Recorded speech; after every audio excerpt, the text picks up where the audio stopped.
सोचो जरा, अगर कोई इंसान सैकड़ों किलोमीटर दूर बैठकर तुम्हारे देश में हमला करवा दे, लोग मारे जाएं, परिवार उजड़ जाएं, और फिर वही इंसान आराम से अपनी जिंदगी जीता रहे, तो कैसा लगेगा?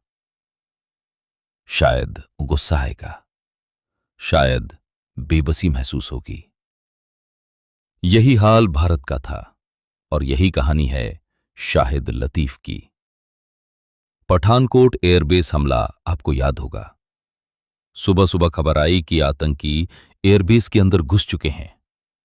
घंटों तक गोलियां चलती रहीं, हमारे जवान लड़ते रहे और कई जवान शहीद हो गए। पूरा देश टीवी के सामने बैठा था। हर किसी के मन में एक ही सवाल था, आखिर इसके पीछे कौन है? जांच शुरू हुई, फोन कॉल्स को ट्रैक किया गया, बातचीत सुनी गई, लोकेशन निकाली गई। जैसे जैसे जांच आगे बढ़ी, एक नाम बार बार सामने आने लगा, शाहिद लतीफ।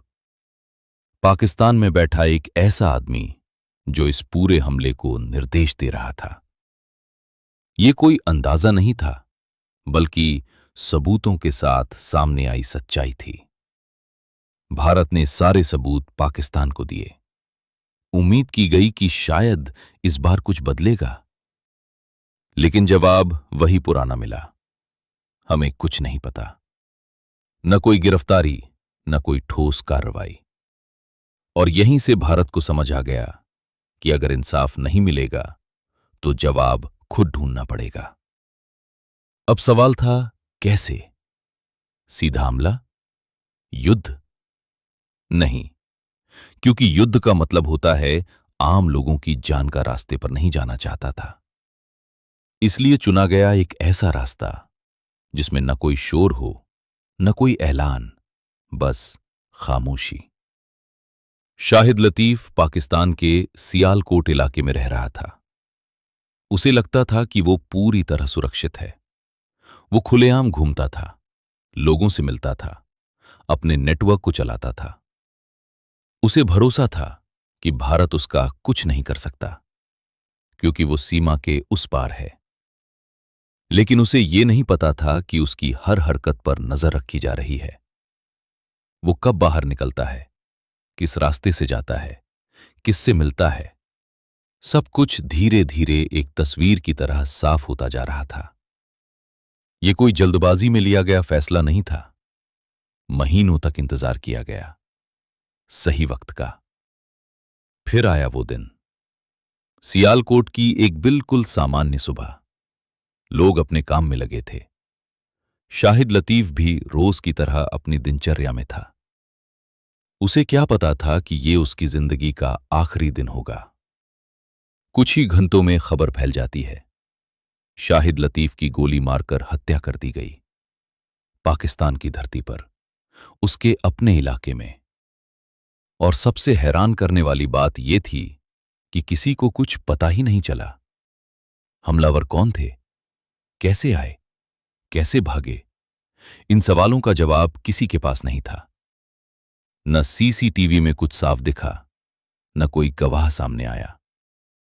ऐसा लगा जैसे हमला हुआ ही नहीं, बस एक नाम अचानक खत्म हो गया।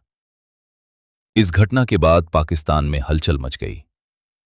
सवाल उठने लगे, अगर इतना बड़ा आतंकी अपनी ही जमीन पर सुरक्षित नहीं है, तो और कौन है?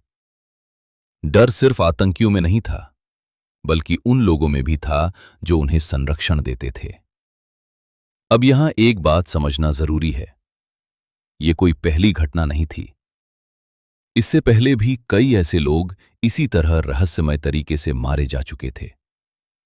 हर बार तरीका लगभग एक जैसा, कोई दावा नहीं, कोई सबूत नहीं, सिर्फ एक संदेश।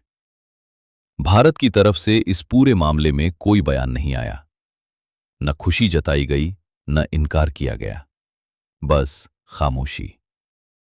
लेकिन अंतर्राष्ट्रीय राजनीति में खामोशी भी बहुत कुछ कह जाती है। शाहिद लतीफ की मौत सिर्फ एक आदमी की मौत नहीं थी। ये उस सोच का अंत थी कि भारत को दूर बैठकर नुकसान पहुंचाया जा सकता है। और कोई जवाब नहीं आएगा। आज की दुनिया में लड़ाइयां सिर्फ बंदूकों से नहीं लड़ी जाती। आज की लड़ाइयां दिमाग से लड़ी जाती हैं, धैर्य से ली जाती हैं, सही वक्त का इंतजार करके लड़ी जाती हैं। शायद कभी आधिकारिक तौर पर यह नहीं बताया जाएगा कि शाहिद लतीफ को किसने मारा। शायद कोई दस्तावेज सामने नहीं आएगा। लेकिन जो लोग समझना चाहते हैं वे समझ चुके हैं।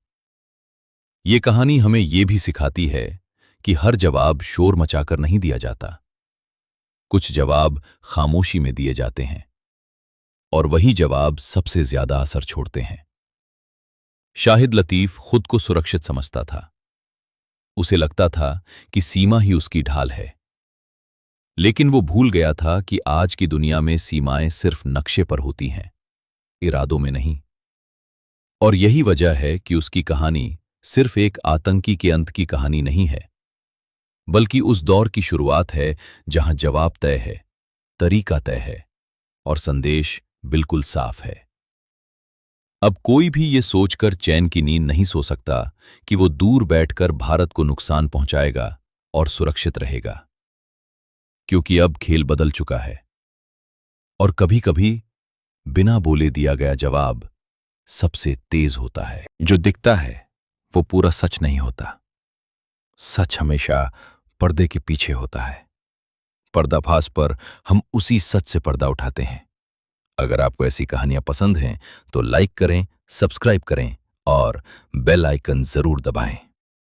सच्चाई से जुड़े रहिए पर्दाफाश के साथ।